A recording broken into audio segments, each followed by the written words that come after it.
Scott Morrison. Yes. How's his political judgment, reaction, empathy been for the past 5 weeks? I assume we're referring to women's rights issues. And I think that everyone in this place has been taken by surprise, not at the issue, but at the how broad the issue is.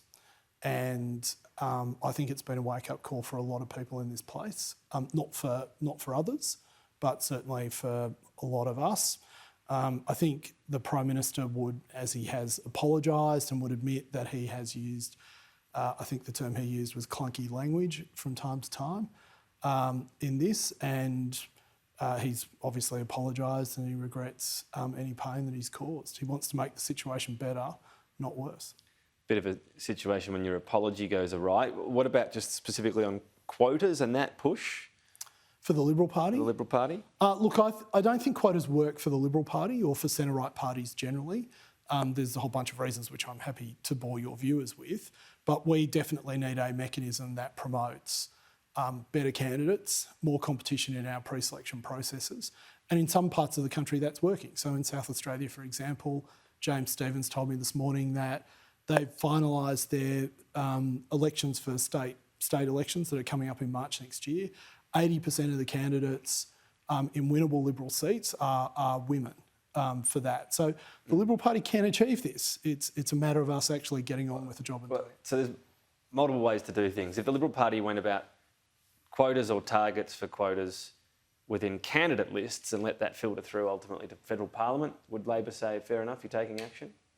Well, I think we just look at what Labor does. We do have an affirmative action system. That has been a great success for Labor. I think it's been a good thing for the federal parliament. If Labor didn't have that affirmative action process, I think we would have fewer women in the parliament today. Our parliament would look even less like Australia. So I've previously written that I think the Prime Minister should look at having some sort of an affirmative action system. Labor's been on a 30-year journey on this. We started this in the early 90s. So it's not something that I think they can fix overnight. The challenges of, frankly, misrepresentation that the Liberal Party has in this place, it doesn't represent... I mean, can I just say that's completely and utterly unfair. I mean, the Labor Party's diversity problems in terms of work backgrounds that sit on the other side. I mean, diversity for the Labor Party in work backgrounds is a class action lawyer. I mean, it's just absurd, the situation. You can't say that on our side of the parliament. And frankly, if we replicate... Would you like to see more occupation represented by Labor? Well, I think diversity in all its forms, in terms of people's backgrounds, in terms of their experience. What's being done on that at the moment? In terms of their policy views, you do need diversity. That's a good thing. I think the Liberal What's Party happening on that front at the moment for Labor then, if you're talking about diversity of occupation?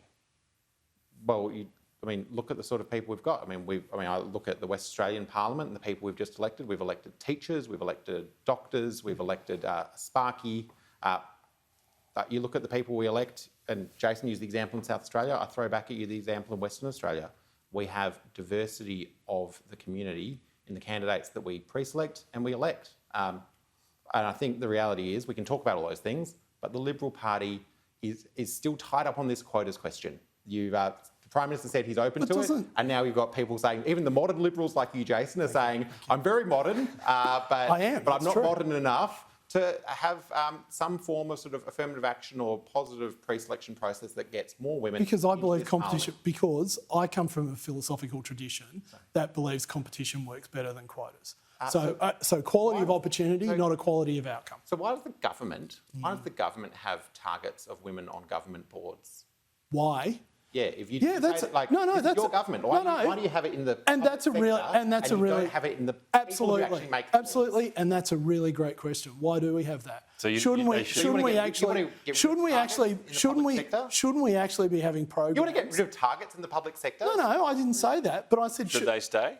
Well, what I would argue very strongly for is the fact that we should be actually having programs where we're trying to identify and develop talent, rather than solving it at the back end of saying, "Oh well, we haven't done anything at the right place in terms of encouraging." So you'd replace the current approach then? I wouldn't say I'd replace it, but I think there should be more emphasis on training, identification, development, and promotion of talent. What about keeping in place the quota? And what we do is keeping when in we place the don't. quota or not? I think a quota system is frankly an admission of failure that you didn't do all the hard you work have up failed. front. All right. But we haven't failed. If you look at 2019, the class of 2019, the intake in It's a 2019, multi-decade failure. that is unfair. The Howard government in 1996, 36% of that parliamentary party. There's a failure was somewhere women. of your Our 25%. Our Senate. There's our a failure Senate- somewhere of your 25%. Tom, with is there not? respect, our Senate party room is 50% women. The class of 20... Yeah, well, the failure was... How's your House of Reps The party failure room? was that in 2010, 2013 and 2016, we did not pre-select enough women in winnable seats so that by the time we got to this point... This is not a failure... Our failure happened 10 years ago. It's not happening now. Got to Tony go. Abbott's fault. Jason, Don't upset. Patrick, thanks as ever. So you've got a watch on there. I'm sure it'll be working next time. Talk again soon.